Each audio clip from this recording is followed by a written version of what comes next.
ہر بندے کو چاہیے کہ وہ ان چیزوں کو اپنائے، برائی سے باز رہے، اچھائی خود بھی اختیار کرے، دوسروں کو بھی اچھائی کا حکم دے، برائی سے دور رہے، دوسروں کو بھی برائی سے دور رہنے کا حکم دے۔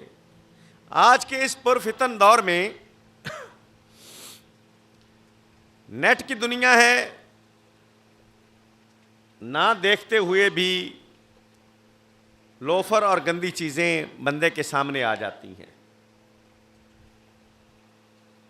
تو جو ہی کوئی ایسی چیز سامنے ہو، لا حول ولا قوت الا باللہ العلی العظیم پڑھ کے اسے دور کر دینا چاہیے۔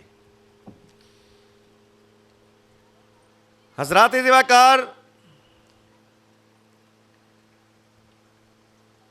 نبوت کا دروازہ بند ہوا ہے کہ ہمارے نبی آخری نبی بن کے آئے، ولایت کا دروازہ بند نہیں ہے۔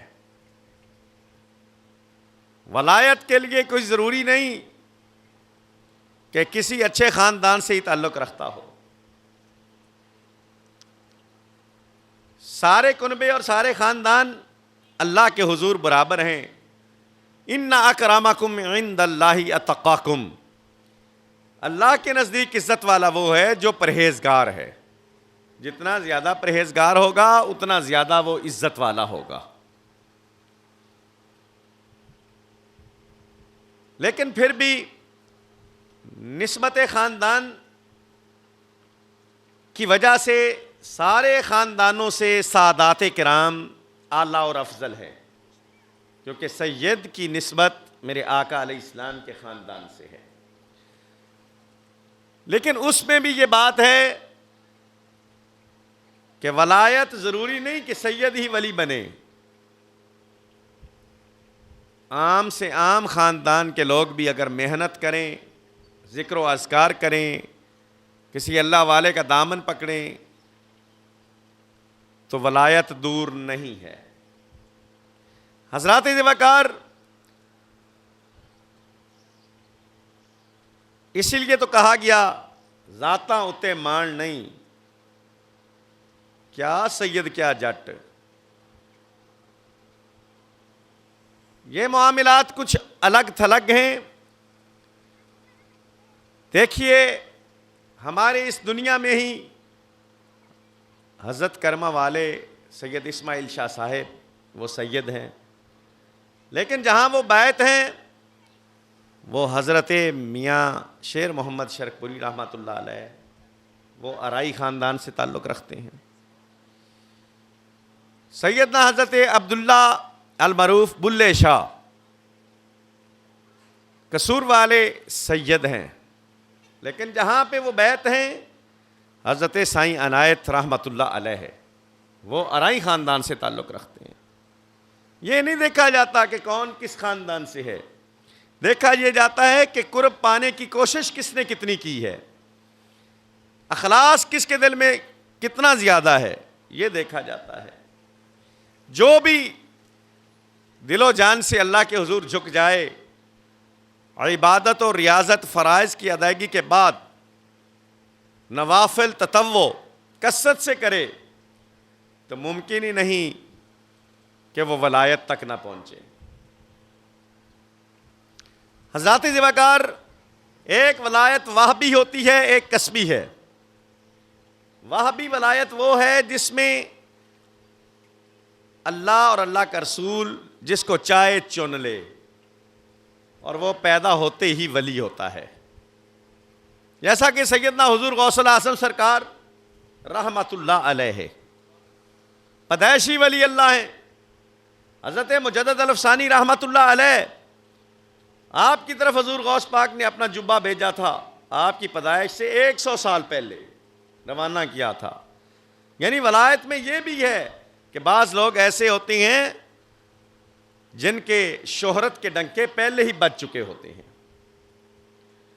حضرات ذواکار، دوسری ہے کسبی ولایت، کسب کرنا، کمانا، یعنی اللہ کی عبادت میں مکمل لگاؤ اختیار کرنا، پھر نہ دیکھنا دن ہے یا رات ہے، پورا ایک شیڈیول تیار کرنا اور اس پہ لگے رہنا، یہ ولایت کسبی کہلاتی ہے۔ حضرات ذوقار، میں آپ کو کیا بتاؤں،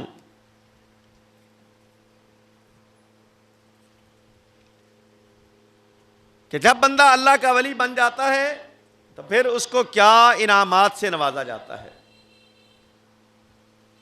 لیکن آغاز اللہ کے ذکر سے ہے، اللہ کی یاد سے آغاز ہے۔ خالق کائنات خود فرماتا ہے فَاذْكُرُونِي أَذْكُرْكُمْ، بندے تو مجھے یاد کر، میں تمہیں یاد کروں گا۔ اب کہاں مجھ جیسے نکارا کا رب کے حضور یاد کرنا، اور کہاں وہ قادر مطلق جو بدلے میں یاد کرے۔ فَاذْكُرُونِي أَذْكُرْكُمْ، پس تم مجھے یاد کر، اذکرکم، میں رب ہو کے تجھے یاد کروں گا۔ ایک یہ ہوتا ہے کہ میں نے کسی کو یاد کیا، کچھ دیر کے بعد اس نے مجھے یاد کیا، درمیان میں تھوڑا سا گیپ آیا۔ عربی میں جہاں گیپ ہو، خلا ہو، وہاں ثم کا لفظ لگایا جاتا ہے، ثم کا لفظ لگایا جاتا ہے۔ اور جہاں گیپ زیادہ نہ ہو، ایک نے بات مکمل کی دوسرے نے وہیں سے شروع کر دی، وہاں فا کا لفظ لگتا ہے، اسے الفاء للتعقیب کہتے ہیں۔ لیکن اللہ نے جو فرمایا فاذکرونی اذکرکم، اذکرکم سے پہلے نہ ثم لگایا ہے نہ فا لگایا ہے، کہ بندے ادھر سے تو یاد میری شروع کرے گا، میں تو تیرے دلوں کی دھڑکن بھی جانتا ہوں، ادھر سے تیری یاد، ابھی تو میری یاد میں مست ہوگا، ادھر سے میں بھی تیری یاد میں ہو جاؤں گا۔ یعنی دیر تو ذرا بھی نہیں ہے، نہ کوئی گیپ ہے نہ ذرا سا ٹھہراؤ ہے۔ فاذکرونی اذکرکم، تو مجھے یاد کر، میں تجھے یاد کروں۔ اور یہ کتنی عظمت کی بات ہے کہ خالق کائنات ہو کے ہمیں یاد کرے۔ آج یہ تو ہر کوئی کہتا ہے، کسی کو کوئی آ کے بتا دینا کہ فلاں تجھے امیر آدمی یاد کر رہا تھا یار، تو وہ بڑا خوش ہوتا ہے کہ واہ جی واہ، اس کے ڈیرے میں میرا ذکر ہوا۔ فلاں تجھے رئیس یاد کر رہا تھا، فلاں تجھے افیسر یاد کر رہا تھا، تو بڑا ذوق و شوق سے وہ بات کرتا ہے کہ اچھا کیا کہتا تھا، کس طرح اس نے میری بات شروع کی۔ لیکن قربان جاؤں، جو ساری کائنات کا والی، مولا، خالق و مالک، رازق ہے، وہ جب یاد کرے تو یہ کتنی اعلیٰ بات ہے۔ یا اللہ تو کیسے یاد کرتا ہے؟ فرمایا فاذکرونی، تو مجھے کر کے تو دیکھ یاد، اذکرکم، میں تجھے یاد کروں گا۔ تو مجھے یاد کر، میں تجھے یاد کروں گا، اور تو مجھے یاد کرے گا ایک بار تو میں تجھے 10 بار یاد کروں گا۔ پھر جتنا تقویٰ ہوگا اتنی بار زیادہ، 70 بار، 700 دفعہ۔ اللہ اکبر۔ فاذکرونی اذکرکم، تو مجھے یاد کر، میں تجھے یاد کروں گا۔ حدیث پاک میں آتا ہے کہ جب کچھ لوگ بیٹھ کر اللہ کی مساجد میں، بیتن فی بیوت اللہ تعالی عز وجل، اللہ کی مساجد میں سے کسی ایک مسجد میں بیٹھ کر اللہ کی یاد تازہ کرتے ہیں، اللہ کا ذکر کرتے ہیں، تو پھر کیا ہوتا ہے؟ الا حفت علیہم الملائکہ، فرشتے پوری محفل کو نور کی چادروں سے ڈھانپ لیتے ہیں۔ وَأَنزَلَتْ عَلَيْهِمُ السَّكِينَةَ، پھر ان پر سکون نازل کیا جاتا ہے۔ وَذَكَرَ مَنْ كَانَ عِنْدَهُ، بندے فرش زمین پر مسجد میں یاد کرتے ہیں رب کو، رب کا ذکر مسجد میں کر رہے ہیں۔ فمن، لیکن اللہ جو ہے وہ ان میں ذکر کر رہا ہے جو اللہ کے پاس ہیں، یعنی فرشتوں کے درمیان اللہ اس بندے کا ذکر کرتا ہے۔ بلکہ ایک حدیث میں یوں ملتا ہے، اللہ فرماتا ہے فرشتوں دیکھو، انظروا، دیکھو، ذرا زیارت کرو نا، میرے بندے مجھے کیسے یاد کر رہے ہیں۔ اب دیکھیو کہاں ہم جیسے اور کہاں فرشتے، اور ان کو کہا جائے کہ تم زیارت کرو ان بندوں کی۔ ابھی بھی اتنی بڑی بات سمجھ کر بھی اگر بندہ اللہ کی یاد اور ذکر نہ کرے تو بڑی کم بختی ہے۔ اللہ اکبر۔ اللہ نے بنایا ہی بندے کو اپنی عبادت اور ذکر کے لیے ہے۔ وہ جو آیا کریمہ عبادت خداوندی کی طرف اشارہ کرتی ہے کہ وَمَا خَلَقْتُ الْجِنَّ وَالْإِنسَ إِلَّا لِيَعْبُدُونَ، ہم نے جنوں اور انسانوں کو اپنی عبادت کے لیے پیدا کیا ہے. تخلیق جنان اور تخلیق انسان عبادت خداوندی ہے. تو وہاں بھی سارے مفسرین نے لکھا ہے اِلَّا لِيَعْبُدُونَ اے لِيَعْرِفُونَ، اللہ نے سب کو پیدا اس لیے کیا کہ وہ اللہ کی معرفت حاصل کریں، کیونکہ عبادت کا اینڈ معرفت الہیہ ہے، اللہ کی پہچان ہے. لیکن آج کا انسان تو اپنے آپ کو ہی نہیں پہچانتا. ہم اپنے آپ کو پہچان لیں تو رب کی پہچان خود بخود ہو جائے گی. جیسے کہ حدیث پاک میں آیا من عرف نفسہ فقد عرف ربہ، جس نے اپنے آپ کو پہچان لیا اس نے تو اپنے رب کو پہچان لیا. آج ہم تو اپنے آپ کو نہیں پہچان رہے کہ ہم کون ہیں، کس لیے آئے ہیں، کدھر جانا ہے، ہمارا اینڈ کیا ہے، ہمارے بنانے والا کون ہے، اس نے کیوں بنایا، کتنی نعمتیں دی ہمیں، اور کس طرح ان نعمتوں کا اس نے پوچھنا ہے. ہم تو اپنے آپ کو بھی پہچان نہیں رہے. اپنے من میں ڈوب کر پا جا سراغ زندگی، اپنے من میں ڈوب کر پا جا سراغ زندگی. تو اگر میرا نہیں بنتا نہ بن، اپنا تو بن. بندے تو اپنا تو بن جا، پھر دیکھ میں تجھے کیسے اپنا بناتا ہوں. اللہ اکبر. کبھی ڈوبے تو صحیح انسان اپنے اندر. اللہ نے کتنا قیمتی خزانہ انسان کے سینے کے اندر رکھ دیا، جس کی طرف مولا علی رضی اللہ تعالیٰ عنہ نے اشارہ فرمایا. فرمایا میرے بڑے ہوئے پیٹ کی طرف دیکھ کر ہنسنے والوں، یہ جو سینے کے اوپر خزانہ ہے اس کو بھی دیکھو. معلوم ہوا ہے انسان کے سینے میں خزانہ ہے. وَرَفَا بِاللَّهِ، اولیاء کاملین نے اس کی طرف اشارہ کیا ہے، علماء ربانیین نے بھی اس کی طرف واضح بیانات دیے ہیں. تفسیر مازری میں ہے کیف تکفرون باللہ وکنتم امواتا، اس آیت کے تحت تفسیر مازری میں ہے کہ اللہ نے انسان کے اندر لطائف رکھ دیے ہیں. لطیفہ قلبی ہے، لطیفہ روئی ہے، لطیفہ سری ہے، لطیفہ خفی ہے، لطیفہ اخفا ہے. یہ اللہ نے 5 لطائف انسان کے سینے کے اندر رکھ دیے ہیں. انسان ٹوٹل 10 چیزوں سے بنایا گیا ہے. ایک انسان کا جسم ہے، ایک روح ہے. جسم 5 چیزوں سے بنا ہے، آگ، مٹی، ہوا، پانی اور نفس. آگ، مٹی، ہوا، پانی اور نفس، 5 چیزوں سے جسم بنایا گیا ہے، اور 5 چیزوں سے ہی روح تیار کی گئی ہے. قلبی، روحی، سری، خفی، اخفا، برابر کی طاقتیں اللہ نے رکھ دی انسان کے جسم کے اندر. ہیں یہ متضاد طاقتیں، اپوزٹ ہیں آپس میں. جسم زمین سے بنایا گیا ہے، روح آسمانی طاقتوں سے بنائی گئی ہے. ہیں اپوزٹ ڈائریکشن کے حوالہ سے بھی، سمت کے حوالہ سے بھی، اور طاقت کے حوالہ سے بھی.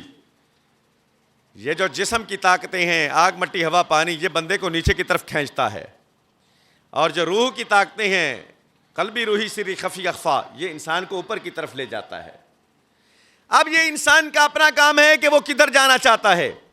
اگر جسم کی طاقتوں کے پیچھے لگے گا تو بہیمیت چھا جائے گی. وہ انسان نہیں ہوگا بلکہ وہ تو جانور بن جائے گا. وحشیت اس کے اندر ہوگی. جیسے جانور کا کام صرف کھانا پینا اور سونا ہے یا لڑنا ہے، انسان کا بھی پھر وہی کام رہ جائے گا. وہ پھر طاقتیں کھینچ کے انسان کو زمین کی طرف لے جائیں گی، اور پھر زمین کے نیچے کیا ہے؟ جہنم. انسان جہنم کا ایندھن بن جائے گا.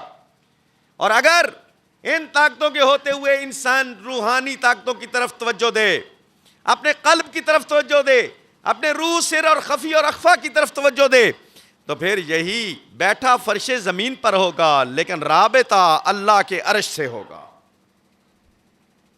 یہی وجہ ہے میرے آقا علیہ السلام انسان افضل ہیں، بندہ اکمل ہیں، رسول اعظم ہیں، نور مبیں ہیں. لیکن اس کے باوجود میرے آقا علیہ السلام مسجد میں کے فرش میں بیٹھے ہوتے، مسجد کی چٹائی پہ بیٹھے ہوتے، آنکھیں بھی بند ہوتی، خبر عرشوں کی لے رہے ہوتے، اور صحابہ کو بتا رہے ہوتے کہ میرے صحابہ ابھی فرشتوں کے سجدوں کی آوازیں آ رہی ہیں. اللہ اکبر کبیرہ. صحابہ کو بتا رہے ہوتے کہ صحابہ ابھی حالت نماز میں نے جو ہاتھ اوپر کیا پھر نیچے کیا پھر اوپر کیا پھر نیچے کیا، یہ جانتے ہو کس لیے کیا؟ اللہ و رسول اعلم، اللہ جانے یا اللہ کا حبیب جانے. فرمایا یہ اس لیے کیا کہ میں نماز تمہیں پڑھا رہا تھا، پہنچ جنت گیا تھا، میرا ہاتھ جنت میں پہنچ گیا تھا، کھڑا مسجد نبوی میں ہوں، ہاتھ جنت میں پہنچ گیا، وہاں سے انگوروں کی بیل دیکھی، انگور کے گچھے لٹکے ہوئے تھے، میں نے توڑنا چاہا کہ توڑ کے اپنے غلاموں کو کھلا دوں، پھر میں نے کہا نہیں یہ قیامت کے بعد ہی کھائیں گے، پھر چاہا کہ یہ کھلا دوں، پھر کہا نہیں یہ جنت میں جانے کے بعد ہی کھائیں گے. میرے صحابہ میرا ہاتھ جنت میں تھا.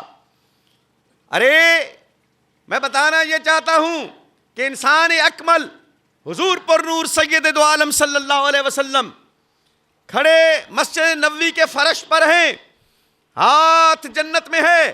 اور جنت کہاں ہے؟ عند سدرۃ المنتہا، جنت سدرۃ المنتہا کے پاس ہے. دوبارہ سنیں گے، کھڑے مسجد نبوی میں ہیں، ہاتھ جنت میں ہے اور جنت سدرہ کے پاس ہے، ساتوں آسمان سے اوپر، لوح سے اوپر، قلم سے اوپر، کرسی سے اوپر سدرہ ہے، وہاں جنت ہے. حضرات گرامی قدر، اس آقا کی شان کتنی اعلیٰ ہے کہ کھڑا زمین پہ ہے اور ہاتھ جنت میں ہے. اور اس وقت میرے آقا کا ہاتھ کہاں ہوگا؟ جب آقا کھڑے ہی اللہ کے عرش پہ ہوں گے. اللہ اکبر. کوئی حد ہے ان کے عروج کی؟ بالغ العلا بکمالہ، ان کی تو ذات ہی بڑی اعلیٰ ہے، ان کی تو بات ہی بڑی اعلیٰ ہے، ان کا تو ہر کمال اعلیٰ ہے، کمال پہ بھی کمال ہے. حضرات گرامی قدر، یہ انسان افضل ہیں، انسان اکمل ہیں، انسان اعظم ہیں. حضرات گرامی قدر، یہ کر کے آپ نے دکھایا کہ انسان تو بھی پہنچ سکتا ہے. فرشتے سے بہتر ہے انسان بننا، مگر اس میں لگتی ہے محنت زیادہ. چھوڑ دے نیٹ کو، چھوڑ دے بری چیزوں کو، چھوڑ دے فحاشی اور یعنی کہ ڈائجسٹ رسالوں کو، چھوڑ دے گندی صحبتوں کو. اللہ کا بن، اللہ کے حبیب کا بن. تمام تر وقت عبادت میں گزار، کاروبار بھی کر، لیکن دل اللہ اللہ کر رہا ہو. ارے دنیا کے معاملات سے بھی نبٹ، توجہ مسجد کی طرف ہو. ارے دنیا کے رشتہ داروں سے بھی نبٹ، لیکن جب نماز کی آواز آئے اللہ اکبر تو مسجد میں کشا کشا دوڑا. حضرات گرامی قدر، پھر تو انسان ہے، اس طرح تو کرتا جا. اپنی رات کے کچھ اوقات اپنے رب کے نام وقف کر دے. پھر ایک وقت آئے گا کہ وہ رب بھی تجھے نگاہ ناز سے دیکھے گا اور فرشتوں کو بتائے گا کہ فرشتوں یہ عام نہیں رہا، یہ میرا بندہ ہے. اور جس کو رب کہہ دے میرا بندہ، یہ بڑی شان کی بات ہے. آج لوگ بڑے بڑے ٹائٹلز لیتے ہیں، بڑے بڑے خطاب لینے پہ خوش ہوتے ہیں، بڑے بڑے اپنے القابات لینے پہ خوش ہوتے ہیں، اور سب سے بڑا لقب تو ہے ہی اللہ کا بندہ. اللہ کا بندہ بننا یہ سب سے بڑا لقب ہے. اور جس کو مالک کہے کہ یہ میرا بندہ ہے، میں کہتا بھی رہوں کہ میں رب کا بندہ ہوں، آپ کہتے بھی رہیں کہ ہم رب کے بندے ہیں، تو اتنا بھاؤ اور اتنا مول نہیں ہوگا، اتنی عظمت نہیں مل سکتی. ہاں عظمت تو اس کو ملتی ہے جس کو رب کہے کہ یہ میرا بندہ ہے. اور اللہ کے ولیوں کی شان کتنی اعلیٰ ہے، مقام کتنا اعلیٰ ہے، کتنی رفعت ہے، کتنی ان کو بلندی ہے کہ اللہ جن کو صرف بندہ نہیں کہہ رہا بلکہ رب فرماتا ہے الا ان اولیاء اللہ، اے یہ تو میرے دوست ہیں، یہ بندے میرے دوست ہیں. اللہ اکبر.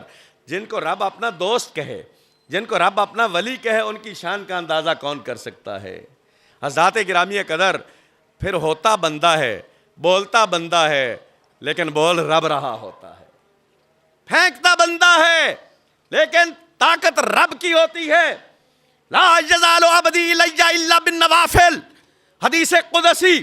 بندہ زائد عبادت کر کر کے رب فرماتا ہے میرے قریب ہو جاتا ہے، اتنا قریب ہوتا ہے کنت سمعہ الذی یسمع بہ، میں اس کے کان بن جاتا ہوں جن کانوں سے وہ سنتا ہے. میں اس کی زبان بن جاتا ہوں، جس زبان سے بولتا ہے میں اس کے ہاتھ بن جاتا ہوں، جن ہاتھوں سے پکڑتا ہے میں اس کے پیر بن جاتا ہوں، جن پاؤں سے چلتا ہے۔ کیا مطلب؟ یعنی اس کی زبان میں بھی میری طاقت آ جاتی ہے، اس کی آنکھ میں بھی میری طاقت آ جاتی ہے، اس کے کان میں بھی میری طاقت آ جاتی ہے، اس کی زبان میں بھی میری طاقت آ جاتی ہے، اس کے پاؤں اور ہاتھوں میں بھی میری طاقت آ جاتی ہے۔ یا اللہ کیا مطلب؟ پہلے بھی تو تیری طاقت دیے ہوئے سے ہاتھ چل رہے ہیں، پہلے بھی تیری طاقت سے ہی آنکھ دیکھ رہی ہے۔ فرمایا نہیں، اب خاص طاقت مل جاتی ہے۔ پہلے جب دیکھتا ہے تو درمیان میں دیوار حائل ہوتی ہے، اب دیکھتا ہے تو 950 میل دور کھڑا مسجد نبوی میں عمر فاروق، 950 میل دور نہاوند کی وادی میں حضرت ساریہ کو پیغام پہنچا رہے ہیں اور دیکھ رہے ہیں ساریہ پہاڑ کے پیچھے سے کافر حملہ کرنے والا ہے۔ بتاؤ مجھے کون سا مواصلاتی نظام تھا سیدنا عمر فاروق کے دور میں؟ کون سا مواصلاتی نظام تھا؟ کون سی وائرلیس سسٹم تھا؟ کون سا موبائل سسٹم تھا؟ کون سی ویڈیو کالز ہو رہی تھیں؟ ان کا وجود بھی نہیں تھا۔ کیسے سیدنا عمر فاروق نے مسجد نبوی میں کھڑے ہو کر نہاوند کی وادی میں 950 میل دور دیکھ بھی لیا، پیغام بھی پہنچا دیا اور پھر اس کا ری ایکشن بھی سن لیا۔ یہ کیسے ممکن ہوا؟ یہ ایسے ممکن ہوا کہ یہ دل کا آئینہ صاف تھا، دل کا آئینہ مجلہ تھا۔ بس یہ صاف ہو، اس کے کان بھی ہیں، یہ صاف ہو، اس کی زبان بھی ہے، یہ صاف ہو، اس کی آنکھیں بھی ہیں۔ جو دل سے دیکھتا ہے وہ تو عام بندہ دیکھ ہی نہیں سکتا۔ اللہ، پھر نہ کوئی دیواریں حائل ہوتی ہیں، نہ پہاڑ حائل ہوتے ہیں، نہ کوئی اور معاملات حائل ہوتے ہیں۔ اللہ اکبر! میں آپ کو کیا بتاؤں، حضرت پیران پیر عبدالحکیم رحمت اللہ علیہ کے پاس ایک آدمی آیا، اس نے کہا حضور دلی کی مسجد کی دیوار جو ہے نا وہ بالکل گرنے لگی ہے۔ حضور وہ آپ نے بنوائی تھی، کرم فرماؤ نا ذرا اس کا کوئی اہتمام کریں۔ بتانے والے کا مقصد یہ تھا کہ آپ کسی غلام کی ڈیوٹی لگائیں گے کہ جاؤ بھائی دوبارہ جا کے استوار کر دو۔ آپ اس وقت کپڑے نچوڑ رہے تھے، دھوبیوں والا کام کرتے تھے نا، کپڑے نچوڑ رہے تھے، کپڑے کو جو بال دیا، فرمایا جائے دلی کی دیوار سیدھی ہو گئی۔ یہ کیا ہے؟ یہ ہاتھ بندہ مومن کا ہے، طاقت رب کائنات کی ہے۔ اللہ اکبر کبیرہ۔ فرمایا میں اس کے ہاتھوں میں میری طاقت آ جاتی ہے، اس کے آنکھوں میں میری طاقت آ جاتی ہے، اس کے کانوں میں میری طاقت آ جاتی ہے، اس کی زبان میں میری طاقت آ جاتی ہے۔ کیا مطلب؟ میرے حکم کے بغیر اس کی آنکھ اٹھتی نہیں، میرے حکم کے بغیر اس کے کان سنتے نہیں، میرے حکم کے بغیر اس کی زبان بولتی نہیں، میرے حکم کے بغیر اس کے ہاتھ اٹھتے نہیں، میرے حکم کے بغیر اس کے پاؤں چلتے نہیں۔ ارے وہ سب چیزوں کو آپ میرے تابع کر دیتا ہے۔ آج کا نوجوان آنکھ اٹھاتا ہے غیر محرم پہ۔ نوجوان اگر چاہتا ہے کہ رب تمہیں ولایت کے ٹائٹل سے نوازے، تجھے رب اپنا بندہ خاص بنائے، تو پھر آنکھ کی حفاظت کرنا، پھر کان کی حفاظت کرنا۔ ساری رات موبائل تیرے کان سے نہیں اترتا، اوپر رضائی دی ہوتی ہے، اوپر چادر لی ہوتی ہے، والدین کو یہ شو کر رہا ہوتا ہے کہ میں سویا پڑا ہوں۔ افسوس صد افسوس، آج کا نوجوان موبائل پہ گھنٹوں کال چل رہی ہے اور غیر محرم سے چل رہی ہے۔ کان کا زنا ہو رہا ہے، کان کا زنا ہے، آنکھ کا زنا ہے۔ میرے آقا علیہ الصلوۃ والسلام نے فرمایا اگر غیر محرم کو عمدن دیکھے تو آنکھ کا زنا ہے، غیر محرم کی بات عمدن سنے، لذت سے سنے، کان کا زنا ہے، غیر محرم سے بات خود کرے لذت سے، زبان کا زنا ہے، غیر محرم کی طرف ہاتھ بڑھائے، ہاتھ کا زنا ہے، غیر محرم کو ملنے کے لیے پاؤں اٹھائے چل کے جائے، پاؤں کا زنا ہے۔ چھوڑ نوجوان، ان گندی زندگیوں کو ترک کر دے، گندی حرکات کو ترک کر دے، گندی عادات کو ترک کر دے۔ یہ سب لغویات ہیں، بکواسات ہیں، ان کو چھوڑ، اللہ اور اس کے رسول کا بن جا۔ وہ تو پہلے ہی منتظر ہیں۔ خدائے بزرگ و برتر فرماتا ہے میرا بندہ میرا ذکر کر کے تو دیکھے، میرے حضور نوافل پڑھ کے تو دیکھے، زائد عبادت کر کے تو دیکھے۔ کنت سامع الذی یسمع بہ، میں اس کے کان بن جاؤں گا جن کانوں سے وہ سنتا ہے۔ کنت بصرہ الذی یبصر بہ، میری طاقت اس کی آنکھوں میں آ جائے گی جن آنکھوں سے وہ دیکھتا ہے۔ حضرات گرامی قدر، اب یہ بتائیے کہ یہ اچھی بات ہے کہ ہم دیکھیں درمیان میں دیواریں حائل ہوں، یا یہ اچھی بات ہے کہ ہم دیکھیں اور نظر کہیں کی کہیں پہنچے؟ اور وہ دیکھنے والے پھر یوں تاڑ کے نہیں دیکھتے ہیں، وہ نظر بند کرتے ہیں، الٹی ہی چال چلتے ہیں۔ دیوانگان عشق آنکھوں کو بند کرتے ہیں دیدار کے لیے، آنکھوں کو بند کرتے ہیں دیدار کے لیے، یعنی وہ دل پہ نظریں جماتے ہیں۔ یوں دل پہ نظریں جمائیں تو دیدار مصطفیٰ سے مشرف ہو گئے۔ جو سرکار دو عالم صلی اللہ علیہ وسلم کے مکھڑے کو ایک بار تک لیتا ہے، جو نبی پاک صلی اللہ علیہ وسلم کی زلف پاک کو ایک بار تک لیتا ہے، جو حضور کے سینہ اطہر کو ایک بار تک لیتا ہے، جو حضور کے وجود اقدس کو ایک بار تک لیتا ہے، جو سرکار کے سراپا نورانی وجود کو تک لیتا ہے، پھر وہ کسی غیر کو دیکھتا ہی نہیں ہے، پھر تو وہ یہی خواہش کرتا ہے کہ ایک بار اور سونے، ایک بار اور دید کرا دے۔ حضرات گرامی قدر، لیکن اس تک پہنچنے کے لیے کچھ اپنا محاسبہ بھی تو کرنا ضروری ہے نا۔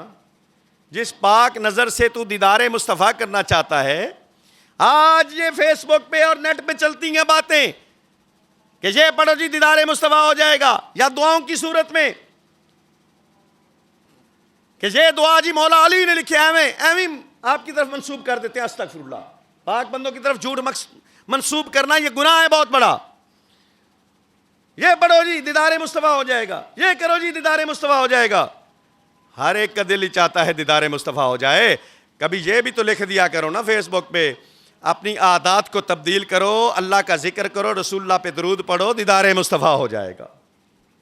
عادات کس نے تبدیل کرنی ہے؟ ایک بہت بڑے ولی اللہ تھے، ان کو ملنے کے لیے ایک عالم وقت گیا، 3 دن اس کے پاس رہا۔ 3 دنوں کے بعد واپس جب ہٹنے لگا، اس ولی کا نام حضرت نجم الدین کبرا تھا رضی اللہ تعالیٰ عنہ، بہت بڑے ولی اللہ، اور عالم دین کا نام امام فخر الدین رازی تھا، جنہوں نے تفسیر کبیر لکھی۔ اللہ اکبر، ملنے گئے عالم دین اس ولی کامل کو۔ پھر کیا ہوا؟ 3 دن ٹھہرنے کے بعد واپس ہٹے۔ جب واپس اٹھے نہ جانے کے لیے تو اب حضرت نجم الدین کبرا نے قریب بلا کے بٹھا لیا، فرمایا تم تو بیعت ہونے آئے تھے، اب واپس کیوں جا رہے ہو؟ بیعت کے بغیر واپس کیوں جا رہے ہو؟ انہوں نے کہا حضرت بڑی شہرت سنی تھی کہ آپ بڑے مشہور تھے، میں بیعت ہونے آیا تھا، لیکن حضرت آپ میں تو کچھ میں نے پایا ہی نہیں۔ جتنی آپ عبادت کرتے اتنی میں پہلے ہی کرتا ہوں، جتنا آپ قرآن پڑھتے اتنا میں پہلے ہی پڑھتا ہوں، آپ بھی کوئی خاص بات میں نے نہیں پائی۔ آپ نے کہا مولانا سن، تو ٹھیک کہتا ہے، لیکن یہ بھی تو کہنا، یہ بھی تو بتانا 3 دنوں میں کوئی گناہ مجھ سے سرزد ہوا؟ 3 دنوں میں کوئی برائی مجھ سے سرزد ہوئی؟ کہنے لگا نہیں جی نہیں دیکھی۔ فرمایا استقامت ہی تو کرامت ہے، استقامت ہی تو کرامت سے اعلیٰ ہے۔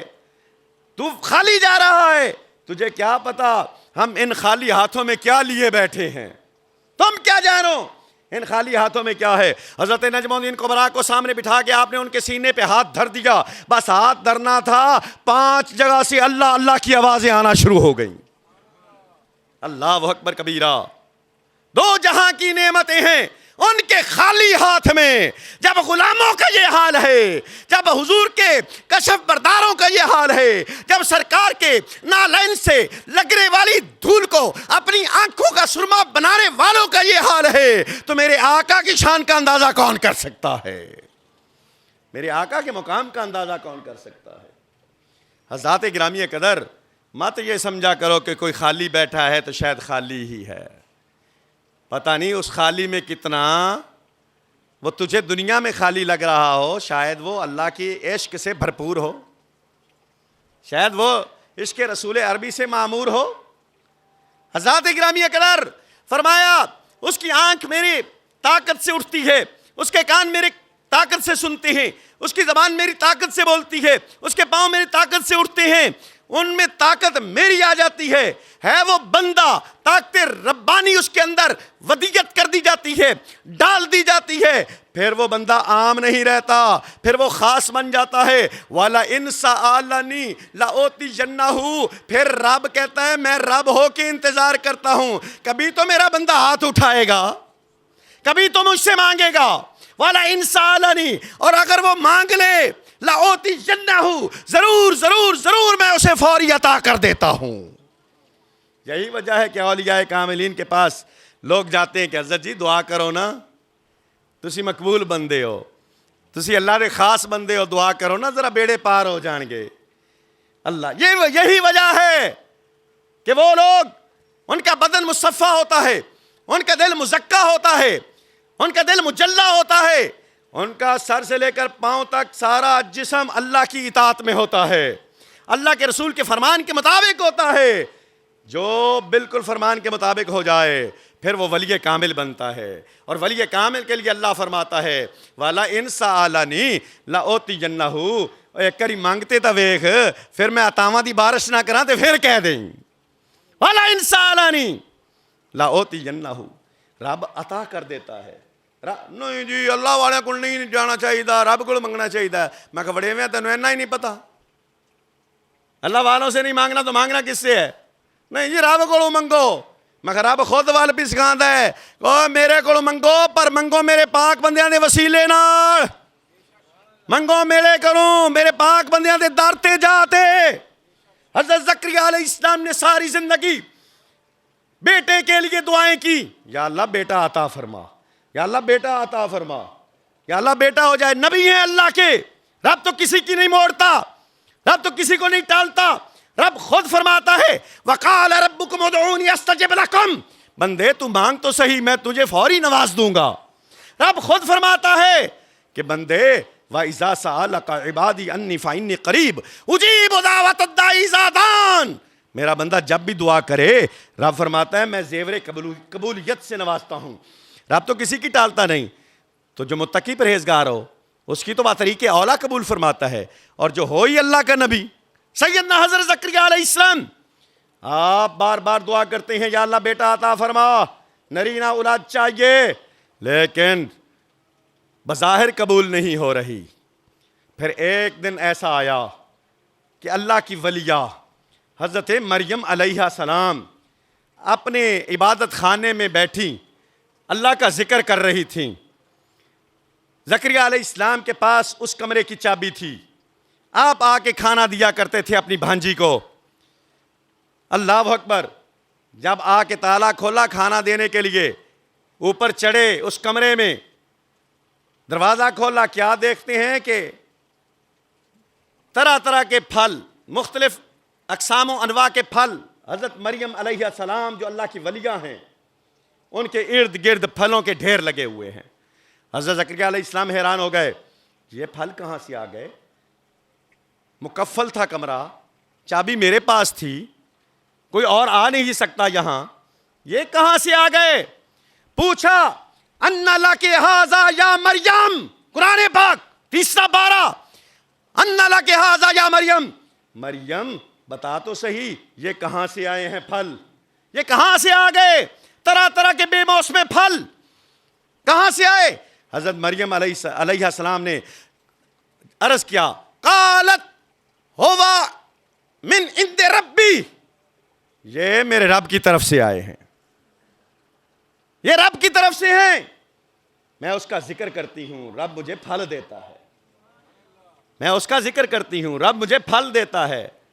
اللہ اکبر، پھر تو فرشتوں کی ڈیوٹیاں لگ جاتی ہیں نا کہ جاؤ نا پہنچاؤ ذرا، وہ میرا بن گیا ہے، جاؤ دے کے آؤ، فرید میرا بن گیا ہے، کیا ہوا 800 سال گزر گئے جہان سے گئے ہوئے، جاؤ فرید کا تذکرہ ہو جائے، داتا علی حجویری میرا بن گیا ہے، کیا ہوا 1000 سال ہونے کو ہیں ان کی وفات کو اور ان کے وصال کو، جاؤ لنگر ایسا چلاؤ کہ 36 کروڑ روپے خزانے سے نکلیں، جاؤ پوری محکمہ اوقاف کی تنخواہ ان کے لنگر سے چلا دو، پورے لاہور کے مدارس، دینی مدارس میں جو لنگر چلتا ہے وہ حضور داتا صاحب کا فیض ہے۔ حضرات گرامی قدر، جب بندہ بن جاتا ہے رب کا تو پھر رب فرشتوں کی ڈیوٹیاں لگا دیتا ہے۔ اللہ اکبر. مریم کہاں سے آیا؟ ہوا من عند اللہ، اللہ کی جانب سے. فرمایا فوری حضرت زکریا علیہ السلام نے ہاتھ کھڑے کر دیے. اس مریم علیہ السلام کے مصلی پر ہاتھ کھڑے کر کے کہا یا اللہ اگر مریم کو بے موسم پھل دے سکتا ہے، اگر مریم کو بے موسم پھل دے سکتا ہے، کیا ہوا میری موسم چلی گئی، میں بوڑھا ہو گیا، بانجھ ہو گیا، کمر ٹیڑھی ہو گئی، مولا کریم کرم فرمانا مجھے بھی بیٹے کے پھل سے نواز دے. کہاں مانگی دعا؟ آج بابا فرید جا کے دعا مانگے دربار پہ. کمینے فطرت کے لوگ کہتے ہیں ایتھے نہیں رب سندا، اوتھے کیوں جاندے ہو؟ میں پوچھنا چاہتا ہوں، قرآن کی نص پیش کر کے، قرآن کا حوالہ دے کے میں یہ بتانا چاہتا ہوں حضرت زکریا نو مسجد اقصی نہیں ملتا سی، مریم دے چبارے تے کی لوڑ سی جاون دی؟ مسجد اقصی میں مانگتے، مریم کے چبارے پہ کیوں جا کے مانگا؟ بس وجہ ایک ہی نکلے گی، جواب ایک ہی آئے گا، ان رحمت اللہ قریب من المحسنین. لوگوں رب کی رحمت رب کے نیکوں کے پاس ہوتی ہے، رب کے ولیوں کے پاس رب کی رحمت ہوتی ہے. اور رب کی رحمت کون ہے؟ میرے اور آپ کے آقا رحمت للعالمین ہیں. جہاں حضور ہوں وہاں دعا قبول کیوں نہ ہو. یا اللہ موسم باقی پھر ٹائم ہو گیا. واخر دعوانا الحمدللہ.